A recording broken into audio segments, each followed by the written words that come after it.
The United States and G7 are now making good on that commitment. Together, we will leverage income earned from frozen Russian sovereign assets to provide a total of $50 billion of extraordinary revenue acceleration ERA loans to Ukraine. This will lend vital support to the people of Ukraine as they defend their country, and it also makes clear aggressors and tyrants will be responsible for the damage they cause. This is my video update on this Wednesday afternoon, December the 11th, coming to you from Athens, Greece. Let's talk about some news. And we have some breaking news to discuss, and that is that Orban called up Putin, and they spoke on the phone for about 1 hour. The Kremlin has already issued a readout, translated in English, a short readout, actually. Let me, before I get walking, let me read you what the Kremlin said about the phone call between Orban and Putin. The discussion focused on a number of pressing issues related to bilateral trade and economic cooperation, which is generally developing steadily. Particular attention was given to further advancing mutually beneficial energy projects. The leaders conducted a detailed exchange of opinions on the Ukrainian issue. Viktor Orban expressed interest in facilitating a joint search for political and diplomatic solutions to the crisis, including in the context of his contacts with a number of Western leaders. They're talking about Trump. In turn, Putin set forth his principled assessments of current developments around Ukraine and the destructive stance of the Kiev regime, which continues to rule out the possibility of a peaceful resolution to the conflict. The tense situation in the Middle East was also discussed, particularly in light of recent events in Syria. So on Monday, Orban was in the United States meeting with Trump and Musk, also Waltz, who's going to be the NSA guy. And he calls up Putin a day or two later, and they spoke for 1 hour. Keep in mind that Trump, when he met with Zelensky and Macron in Paris, they only spoke for 35 minutes. In person, they spoke for only 35 minutes. And Orban, basically in this readout from the Kremlin, it's saying that Orban is in contact with Western leaders. They're talking about Trump, of course. No other Western leaders really matter. And they're trying to find a way to wind down the conflict in Ukraine. That's basically what the Kremlin readout is saying. Orban spoke with Trump. They're trying to find a diplomatic solution to the conflict in Ukraine. The Kremlin on the readout said that Putin has always been willing and ready to talk, but it's the Kiev regime that doesn't want to talk. That was the readout. So we can see that Orban is without a doubt becoming the point man for the Trump administration with regards to searching for a diplomatic solution and a ceasefire to the conflict in Ukraine. He's becoming the guy that Trump is depending on to help find a way to wind down Project Ukraine, which is very smart. That is what we have been saying on the Duran for the last three months, right? If Trump wins, we said if Trump wins, then he should work with Orban to get to a solution to Ukraine. When Trump won, we said he should work with Orban to try and find a solution to Ukraine, and that is exactly what is happening. Orban is the He is the leader of Europe. He is the man. He is the man in Europe that Trump is going to be working with. Boy, this must be driving Ursula absolutely freaking crazy. She must be going crazy at these developments. So Reuters reported today that during the meeting in Paris between Trump, Zelensky, and Macron, that Trump did indeed tell Zelensky and Macron, who was flip-flopping mediating, that the conflict in Ukraine absolutely has to wind down. Trump made it very clear, according to Reuters and the sources that they spoke with who were at this meeting, that Trump was listening. He was in listening mode, they said, but he made it very clear to Zelensky and to Macron that he wants to see Project Ukraine, the conflict in Ukraine, come to an end. 35-minute meeting. That's exactly what Trump told them in 35 minutes. I want to see the conflict come to an end. Another 20, that's like 5-10 minutes from Trump saying, I want to see the conflict come to an end. 20 minutes of Zelensky whining and complaining and asking for stuff, and some other minutes for Macron to flip-flop back and forth. That was the 35-minute meeting that took place in Paris. But yeah, Trump told Zelensky he wants immediate ceasefire, according to Reuters. Those are the words that their sources used, an immediate ceasefire. So the Biden White House, they have successfully transferred $20 billion to Zelensky. That happened yesterday. The $20 billion loan has gone, actually not to Zelensky, it's gone to the World Bank, and then the World Bank is going to send the money to Project Ukraine. This is $20 billion that is part of the larger $50 billion loan that the G7 approved. And the US's part is 20 billion. The EU is going to put up 20 or 25 billion. Stammer promised 3 to 5 billion, and Trudeau said he was going to, I believe Trudeau said he was going to put together a couple of billion as well. And that's going to be the $50 billion to Project Ukraine.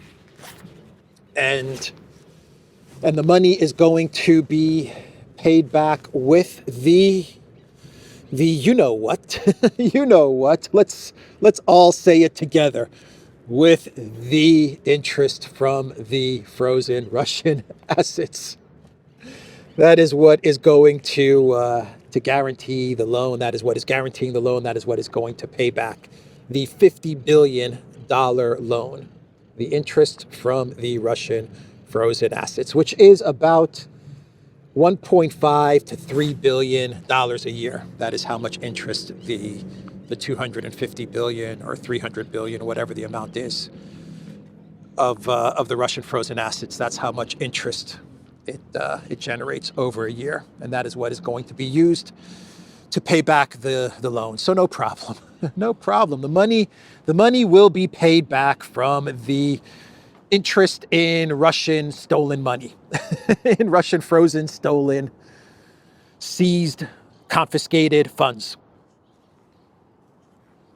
Yeah, that's not going to work out well for the collective West. This loan is not going to work out well. But Zelensky got his money. He got his money. Hey, Podolyak, good day. This is good day. We have success. I get $20 billion. Praise Biden, Podolyak. Praise Bidenapolis. So Yellen was very, very happy about getting the money to Project Ukraine. Very happy. The New York Times, they put out an article with the title, U.S. transfers $20 billion loan to Ukraine backed by Russian assets. The economic lifeline ensures that Ukraine will have economic support after President Trump takes office. They're very concerned that when President Trump takes office, the money's going to dry up for Project Ukraine. And they're right. If you go by the most recent events, the meeting in Paris, what Reuters just reported about an immediate ceasefire, and the fact that Orban is taking the lead in trying to figure out a solution, a diplomatic solution to Ukraine, then yeah, Trump absolutely is going to stop the money going to Ukraine. He's going to do the same thing that he did with ISIS. That's how he ended ISIS. This is how he's going to end the U.S.'s involvement in Ukraine, which is slowly, or quickly, who knows. The money will start to dry up. He'll stop sending money to Project Ukraine, and that'll be the end of it. Unless Zelensky agrees to a negotiated settlement, which will be on Russia's terms. But anyway, let's get back to Yellen. So the New York Times, in this article, they talk about how the sending of the money, like the sending of the $20 billion to the World Bank, which will eventually go to Project Ukraine, how this was a huge event at the Department of Treasury. Let me pull it up here from the New York Times, which explains what a big event this was for Janet Yellen and for Janet Yellen's staff at the Department of Treasury. They all gathered around in some conference room, in Janet Yellen's conference room, and she had her laptop open. She pressed the key on her laptop, which executed the transfer of the $20 billion to the World Bank and then to Ukraine, and everyone was gathered around the table in this conference room, and this was a big event. This was like a birthday party. It was very much like an office birthday party or something like that. A celebration, an office celebration. That $20 billion is going to Project Ukraine. Let me read you what the New York Times said. On Tuesday, Treasury Secretary Janet Yellen gathered members of her staff in her large conference room, and officials watched as the $20 billion transfer was executed on a laptop from the Treasury Department of the World Bank, which will then disperse it to Ukraine. Ms. Yellen described the loan as one of the most important things she has been involved with during her time in the job, according to a person who was in the room. Ms. Yellen said on Tuesday that the loan should make clear to President Putin that Western nations are not giving up on Ukraine. Right now, Putin is engaging our coalition in a contest of wills, counting on us to tire and ultimately retreat, Ms. Yellen said in a statement. But through creative policy making and the unity of the G7, we are sending an unmistakable message of resolve by making Russia increasingly bear the costs of its illegal war instead of taxpayers in our coalition. Creative policy making. Interesting quote from Janet Yellen, huh? By using creative policy making, we got the $20 billion to Ukraine before Trump takes office. All is good. This was the highlight of Janet Yellen's tenure as Secretary of the Treasury. This was the highlight, getting $20 billion to Zelensky. And everyone gathered in her office or at her conference, in her conference room, and she pressed the key and hooray, there we go. The transfer has been initiated. She pressed the key on her laptop and $20 billion to Zelensky. Freaking incredible, huh? That's how important Project Ukraine, getting money to Project Ukraine is for the political elite. So I think that's everything with Janet Yellen. Yep. And just to put a cherry on top of the massive amounts of money that was just sent to Project Ukraine, it's a loan, though. It's a loan. Zelensky's good for it. But to put a cherry on top of the $20 billion, the Biden White House also announced that it was going to give $226 million to Ukraine so that they can maintain and support the F-16s. 226 million is nothing compared to 20 billion, compared to 100 billion and 200 billion and 500 billion that they've given Project Ukraine over the past 10 or 15 years. What's 226 million to support F-16s, to maintain and service the wonder weapon F-16, which you never hear about anymore. But there's a problem. There is a big problem between Zelensky and Biden, and that has to do with mobilization, the mobilization age. And the United States, they continue to pressure Zelensky to lower the mobilization to 18 years old. And Zelensky continues to resist. And he resists because we know that if Zelensky went along with lowering the conscription age to 18, then he would be coup d'etat. We know that, and Zelensky knows that, so he continues to resist. But this is causing a lot of tension between Zelensky and Bidenopolis. Bidenopolis, he wants that conscription age lowered before Trump takes over on January 20th. The Telegraph has an article with the title, "Why Zelensky's Refusal to Conscript More Men Has Torpedoed His Relationship with Washington. Ukrainian President Warns the Biden administration that the priority should be providing missiles and lowering Russia's military potential." So the problem with Biden and Zelensky, this tension that they have, is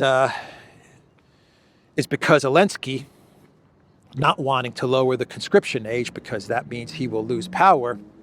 He is telling Biden that Ukraine doesn't need to lower the conscription age to 18. What Zelensky is telling Biden is what Ukraine needs at the moment is missiles and weapons. Missiles, weapons, and money, of course, money. Zelensky always needs money.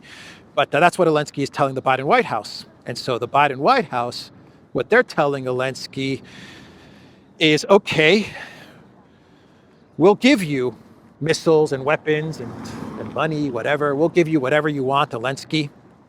But first, you have to lower the mobilization age.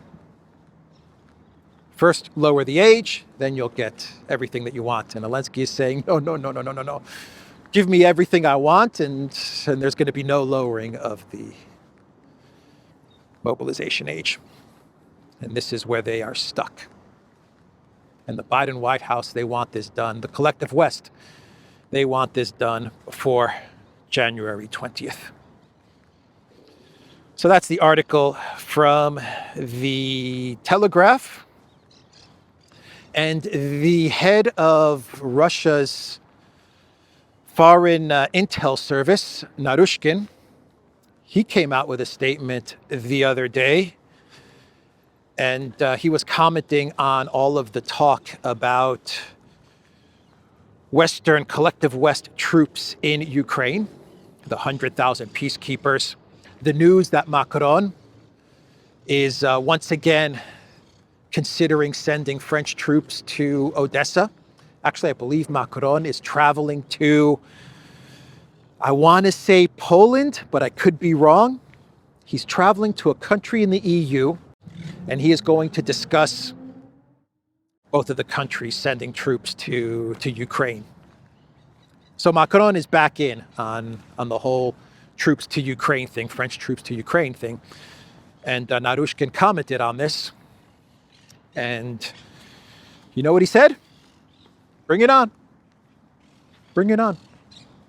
Come on in. Come on to Ukraine, and Russia, the Russian military will be more than happy to take you guys on and fight you guys and annihilate you guys. That's what Narushkin pretty much said. Russia is not worried one bit about the collective West military in Ukraine, especially from Europe. They're not worried at all. Narushkin also stated that he believes Russia is, the parakeets are loud, very loud this afternoon. He believes that Russia is very close to collapsing the Ukraine military. So he also said that. And the Russian military, continues to advance. They continue to move towards Pokrovsk, Chasov Yar, Toretsk. There are reports that the Russian military is very close to encircling some of the best troops that Ukraine has, which are still stuck in Kursk, and annihilating them as well. They're working on, from what I understand, a pretty big cauldron in the Kursk region.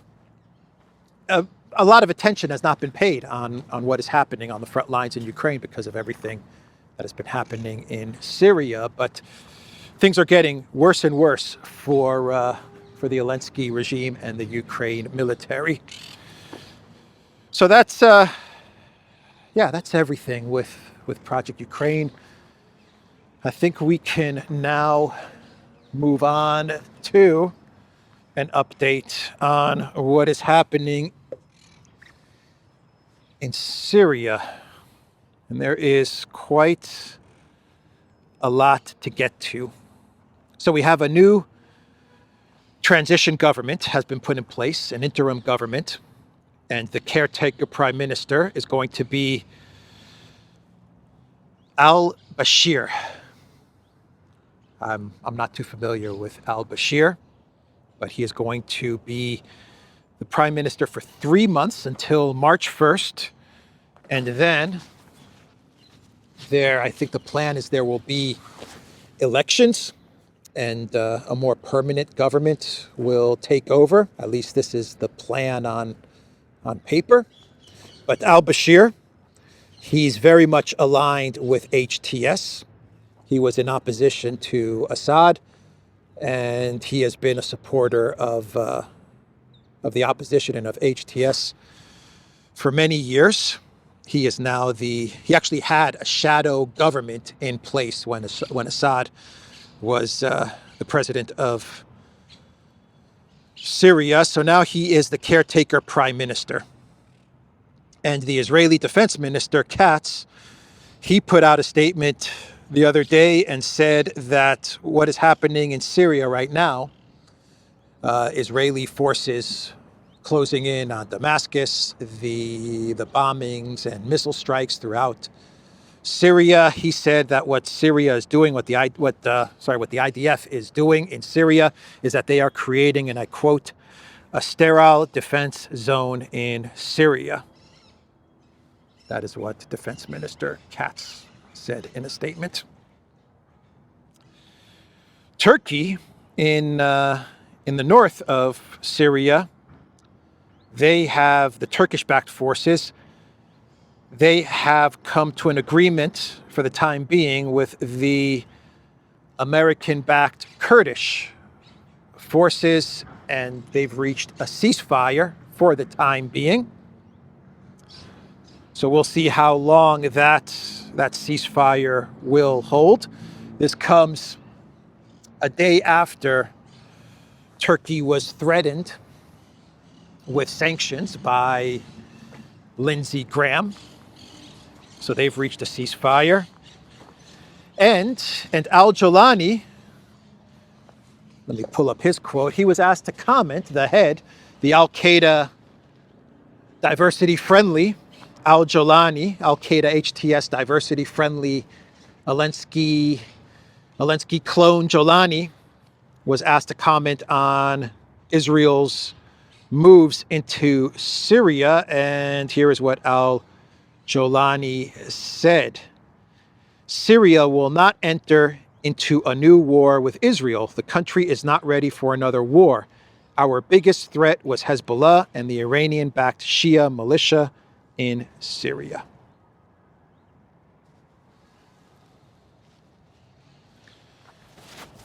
So something tells me that that Erdogan and Netanyahu, using al-Jolani and HTS, that they came to an agreement many months ago, maybe even many years ago, as to how they want to remove Assad and how they want to divide up Syria. That's what all of this points to. Some sort of an arrangement between Erdogan and Netanyahu.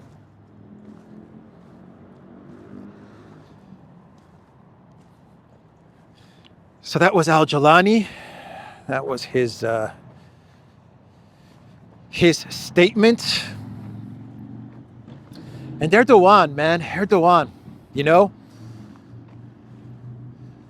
I wouldn't be surprised if all of the smack that Erdogan was dishing out over the past year against Netanyahu and Israel, I wouldn't be surprised if that was all part of the game that they were playing, the deception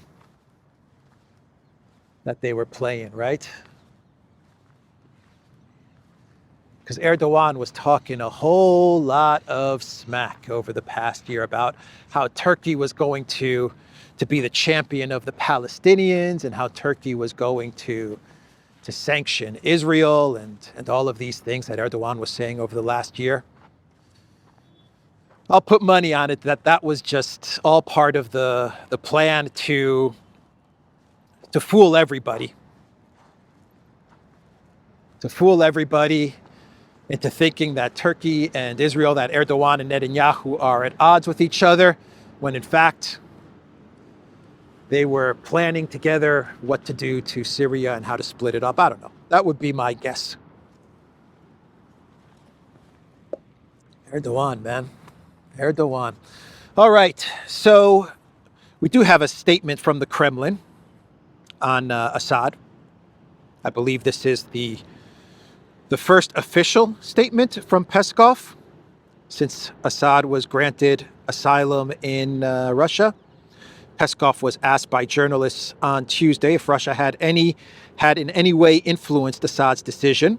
Peskov stated that the Syrian leader had resigned on his own accord, resigning from the process of fulfilling the duties of the head of state was Assad's personal decision. Everything else is without comment, the Kremlin spokesman said. Yeah, from this statement from Peskov, you kind of get the feeling that Russia is not happy that Assad decided to step down in such a way. But they say it was his decision. Nothing they can do about it. No further comment. That's what Peskov is saying. No further comment. The decision was Assad's. We have nothing more to say. He decided to resign and we're granting him asylum. But you do get a sense that Russia was not happy with the way all of this ended. The way Assad decided to step down. So that's Peskov's statement. Going back to Hungary. Hungary is very active. In Georgia, Siarto, he said that any EU sanctions against Georgia would be voted down by Hungary. If the oppositions had won the elections, Brussels would have been shouting loudly about democracy in Georgia. They would have said that democracy in Georgia has never been so strong, but the Conservative Party won the elections, and they are doing everything to deny and ignore the will of the citizens. That's the quote from the Hungarian foreign minister.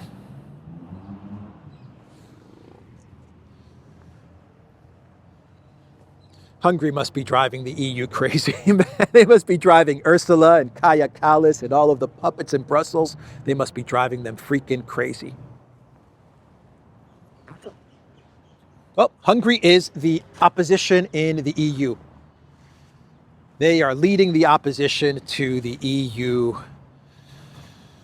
political elite globalists.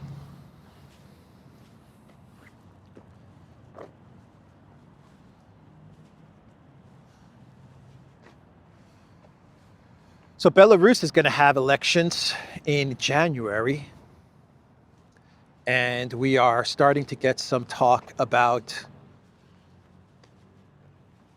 a regime change in Belarus from the European, I don't want to say the European Union, let's just say EU-sponsored agitators, right? Svetlana Tikhanovskaya, who is the Belarus Juan Guaido. She was speaking at a Politico event the other day, and Tikhanovskaya, she said that what this is her quote. She said, "I really want people to be on the streets and dismantle the regime." That's what she said. Be ready. This is from Politico. Be ready to take to streets to overthrow Lukashenko, Belarus opposition leader urges. I think she's living in, I want to say, Lithuania or Latvia, or maybe even Poland. She tried to get a regime change during the last elections in Belarus. So they came close. They came pretty close to actually getting a successful regime change. But ultimately, they failed. And this time around, I believe they will fail really hard.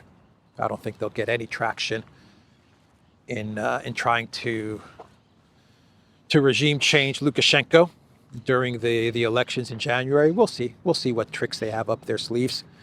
But here you have it from Tikhanovskaya, who is being protected by the European Union, speaking at this Politico event, saying that she wants protesters out on the streets. In very much the same way that the EU is getting protesters out on the streets in Georgia. Georgia has another 3, is it on the 14th or the 15th? I believe it's on the 14th. Let's just say they have another 3 or 4 more days, and then they vote for the new president. The parliament votes in the new president, and then Salome Zurabichvili, she has until the 28th of December to pack up her stuff and get out of here. Go back to France, I guess. I guess that's what she's going to do. But the European Union, the globalists are running out of time in their Georgia regime change operation. Once that vote takes place in Parliament and the new president is voted in, then the process of removing Salome Zurabichvili begins. And once she goes, the regime change operation in Georgia, for the time being, collapses. Serbian President Vučić, he said in a statement yesterday, I believe he said this, either yesterday or this morning, Vučić said that he is not Assad, and the opposition parties that are lining up to try and remove Vučić in Serbia will not succeed. That's what Vučić said. So the opposition parties, what's going on in Serbia, from my understanding of things, is some opposition parties and opposition leaders, they're calling on Vučić to resign, to step down, because of the tragedy that happened. I believe it was on November 1st, was it? What happened in Novi Sad when a canopy where people were, I believe it was a train station or a bus stop, and they were standing underneath a canopy and it collapsed. I believe 15 or 16 people died because this structure just fell on the people. And the opposition is now lining up against Vučić to get him to step down. So Vučić's response was, I'm not Assad. I am not going anywhere. And he actually said that this is in a way a regime change to try and remove Vučić, because Vučić, according to his statement, he's been opposed to sanctions against Russia, and he's been opposed to escalation in the conflict in Ukraine. He's been talking about diplomacy and a ceasefire, like Orban. He's taken very much a similar position to Orban. This is what Vučić was saying, and because of this, there are forces that want to regime change him. So let's do a clown world to wrap up this video. And let's see, what do we have in this clown world? The photos of Zelensky and Al-Jolani are just I mean, if Zelensky, let me put up a photo right now on the screen, side by side of Zelensky and Jolani. If Zelensky grew out his beard, or if Jolani shaved off what remains of his beard, they're the same person. They've got the same outfit. They've got the same hairstyle, the same look in the eyes. Everything about them is the exact same. It's only the facial hair. So either Zelensky grows out his beard, or Jolani shaves off his beard to just leave some of that Zelensky stubble. Some of that Zelensky stubble. And they're the same dude. I wouldn't be surprised. Maybe Zelensky is playing two parts, two roles. I don't know. Maybe he's doubling up on his acting roles. Maybe Zelensky is Al Jolani. Maybe Al Jolani is Zelensky. I don't know. Anyway, Count Chakula, he was speaking at the U.S. State Department, and there is talk now about, get this is incredible. There is talk now that the United States is going to get the ICC to issue an arrest warrant against Assad.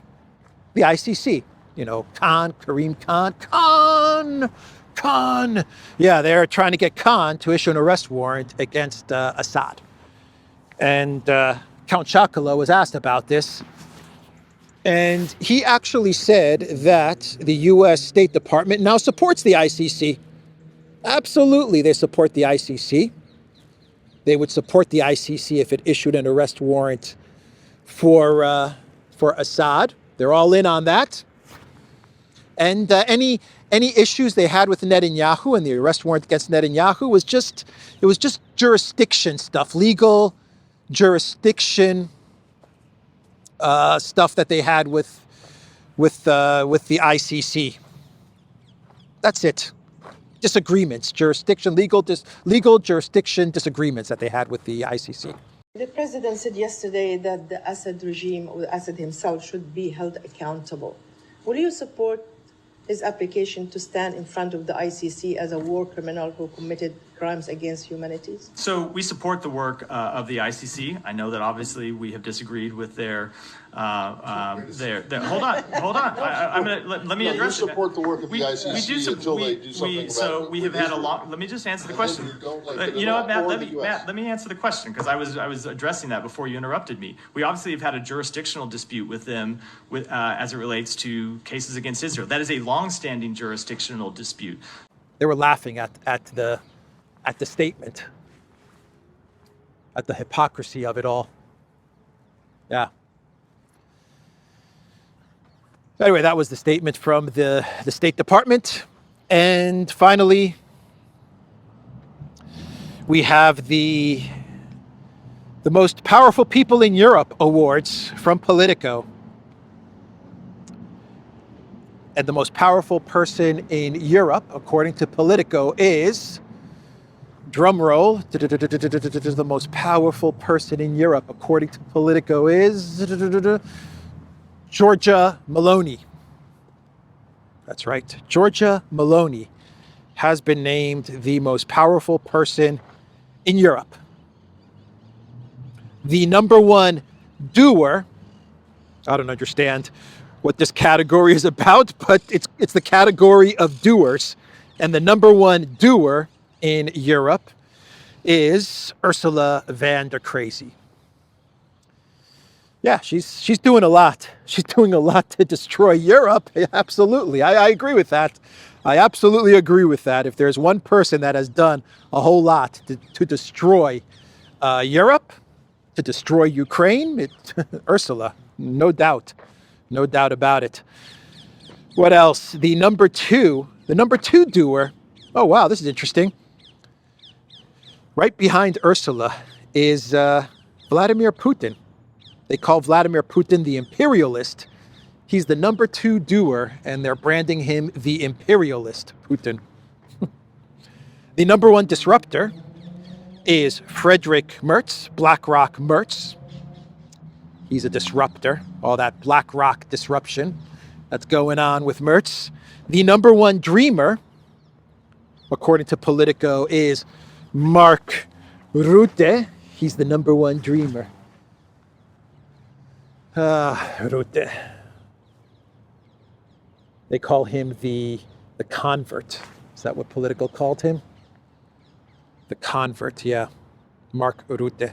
Because they say that Rutte was, in his previous role, he was looking at spreadsheets and budgets and the economy of the Netherlands, and now he's looking at weapons and war, and so he's the dreamer convert.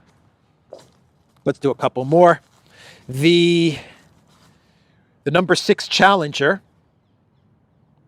is, or the number 6 disruptor, who they call the challenger on this list, is Peter Magyar. Remember that name, everybody, Peter Magyar. That is the EU's Juan Guaido for Hungary. They're positioning him as the Juan Guaido for Hungary, the man who is going to remove Orban, and he is picking up traction. He does have support. He has around 35% support in Hungary, last I checked. So this could be a successful Juan Guaido moment for the European Union in Hungary. So remember that name, Peter Magyar. And sticking with Hungary, the number 4 dreamer on the list, who they call the globalist, that's the nickname they have, the globalist is Viktor Orban. They say he's the globalist, He's the globalist because he traveled around the globe to try and find a solution to the conflict in Ukraine, a diplomatic solution. So they're branding him the globalist. Anyway, that's the video, everybody. The Duran.locals.com. We are on Rumble, ODYSEE, BitChute, Telegram, Rockfin, and X. Go to the Duran shop, pick up some merch. Like the bomber jacket I'm wearing today. Like the long sleeve t-shirt I'm also wearing today with the flag of Portugal. Take care.